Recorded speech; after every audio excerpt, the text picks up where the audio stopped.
Už moc dobře víte, že neustále kupuju blbosti ve večerce. Dneska tomu nebylo jinak.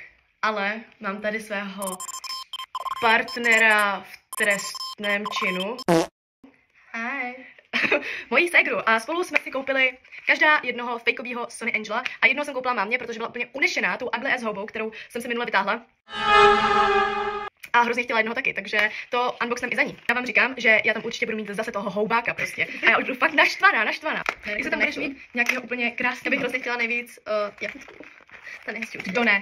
To je hrozně pretty privilege u nich. Možná mrkev by to mohla být. Mrkev bych asi úplně neto, ale jako třeba... Je to tak hnusný. Ne, není to tak hnusný, ale to, jestli bude si balit 3 balíčku té hoda, tak budu fakt nasraná. Je to rostomilý. Ještě je problém, že já, i když si vytáhnu nějakého, co se mi líbí, tak já jsem řekla, že mamka si pak bude moc vybrat, takže možná jsem dělala špatně. Koukal na mě. To si vybráš, to je potom. No, jakože já mamce řeknu, že tu jahůdku určitě brát neměla, protože to k ní nesedí. Je to lež, ale já si hrozně tady toho. Ne, to je řetkev.